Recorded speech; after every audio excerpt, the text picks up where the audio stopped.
maalqabeenkii gabdhaha moodeelka jaceylka ku daadiyey kana doortay gabar dan yara oo dalkiisa hooyo ku nool hodonna ku ah daacadnimada iyo diin jaceylka. N'Golo Kante waa kan ugu xishoodka badan xidigaha kubadda cagta. Arooskiisa dayuurada laguma gelbin, malaayiin dollar laguma qasaarin, maalqabeeno laguma macsuumin. Dan yarta ayaa ka ducaysay afurwadareed uu sameeyay muslimiinta Soomaan ee dalka Mali.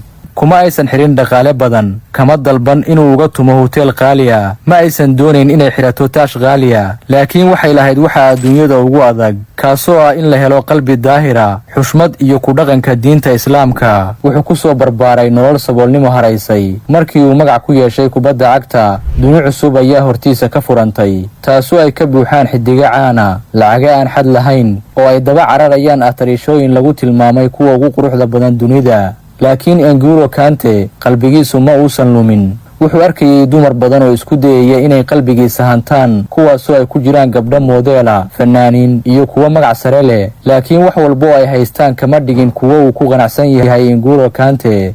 wuxuuna doonayay qof garanaya qiimaha nolosha, qof fahmaya xanuunka uu soo maray iyo faqrigii uu ku soo barbaaray carruurnimadiisii. xiriiradii uu la yeeshay gabdhaha Yurubiyaanka dhammaantood way burbureen, wuxuuna dareemay in jaceylkoodu uu yahay mid hanti doona, balse aan sal adag iyo diintoonna ku dhisnayn.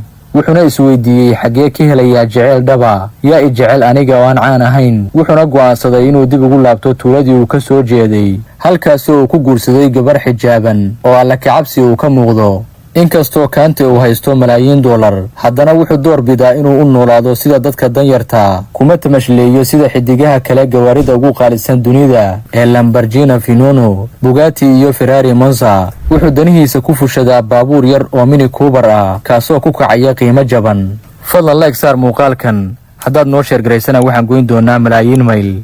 mahadsanidin. dunidu waxay la yaabtay markii ay maqleen in Kante uusan dooran mid ka mid ah gabdhaha moodeelka ee indhaha la raaci jiray, kuwaasoo xiisaha iyo jaceylka uu ku abuuray magaciisa, guulihiisa xaddhaafka iyo hantidiisa uu ka sameeyey kubadda cagta. wuxuu soo ogaaday in quruxda muuqata ay dhammaan karto, laakiin midda ruuxiga ay weligeed taagnaan doonto. waana sababta uu go'aansaday inuu dib ugu laabto xigtadiisa, una raacdo jaceylkiisa dhabta ee aan ku dhisnayn magaca iyo maalka. wuxuuna qoyskiisa u sheegeen gabadhan oo sida uu isagu rabo u qalbi furan, u dabeecad wanaagsan, aadna u ixtiraam badan.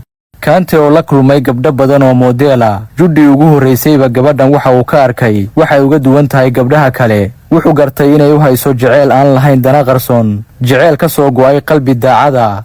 wuxuuna fahmay in waxa uu raadinayo ay halkan yaalaan, oo hadda waxa uu helay qof isaga u jecel isaga dartii, oo aan ku dooran magaciisa iyo hantidiisa. arrinta la yaab kale ayaa ahayd in N'Golo Kante oo haysta dhalashada Faransiiska, balse aad ugu faana inuu ka soo jeedo dalka Mali, barbarna taagan dadka danyarta ee waddankiisa, uusan qabsan aroos qaali ah, isagoo haysta xataa malaayiin dollar, mana aysan jirin dabaaldegyo waaweyn ama sawirayay. Kante ayaa la weydiiyey maxaad u dooratay gabar ka soo jeeda dalkaaga hooyo, adigoo dunida ku arkay gabdho kale oo nolosha horumar ka sameeyey. laakiin Kante waxa uu sheegay inuu garanayo qiimaha jaceylka dhabta, uuna door biday midaan raadinayn faa'iido dhaqaale, mid garanaysa in nolosha ugu qaalisan ay tahay midda lagu wada qanacsan yahay, ee aan guurka lagu xirin magac iyo maal. maanta N'Golo Kante wuxuu helay wax ka weyn kubadda cagta, ka qiimo badan guulaha garoonka uu ku gaaray. waa qoys ku dhisan ku dhaqanka diinta Islaamka.